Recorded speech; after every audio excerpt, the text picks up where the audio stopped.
Betting యాప్లని, water bottle పేరుతో మందుని, ఇలాచీ పేరుతో టొబాకోని ముసుగులో మీరు ప్రమోట్ చేస్తున్నారే. యాక్టర్స్, ఇన్ఫ్లుయెన్సర్స్, క్రికెటర్స్ వినండి. Sachin Tendulkar God of the cricket అనేవారు. ఆయన ఒక గాడ్ ఆఫ్ ద డెవిల్ అయిపోయాడా ఏంటి? ఆయనకెందుకు ఈ యాప్లు ప్రమోట్ చేయడు? ఇప్పుడు విజయ్ దేవరకొండ బిలో ఆయన టెక్స్ట్ లో ఒక మ్యాటర్ చదివాను, షాక్ అవుతున్నాను. అరే, మన అన్న దేవరకొండ చెప్తే నేను ఇమీడియట్ గా ఈ యాప్ డౌన్లోడ్ చేసుకుంటాను. అలాగే బాలకృష్ణ అట, మంచు లక్ష్మి అట, ఇలాంటి వారు 25 మంది ఇప్పుడు అరెస్ట్ అవబోతున్నారు.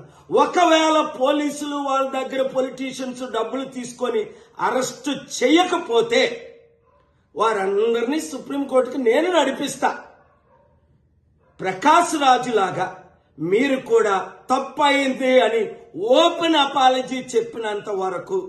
2, మీరు సంపాదించిన డబ్బు ₹1 అయితే 1 కోటి, 10 కోట్లు అయితే 10 కోట్లు, 980 మంది ఆత్మహత్యలు చేసుకున్నారు. అంటే వారిని మీరు నరహత్య చేశారు. మీ ఇన్ఫ్లుయెన్సర్ మిమ్మల్ని ఎంతో ఫాలో అవుతున్న ఈ ఫాలోవర్స్కి మీరిచ్చే గిఫ్ట్ ఇదేనా? మానవత్వం లేదా? దైవత్వం లేదా? రాక్షసుల్లాగా వాళ్ళ జీవితాల్ని మీరు దోచుకోవడమేనా? ఎండ్ ఆఫ్ ద డే మీకు మిగిలింది ఏంటి? ఆత్మకు శాంతి కావాలా? మనసుకు రక్షణ కావాలా? నెమ్మది కావాలా?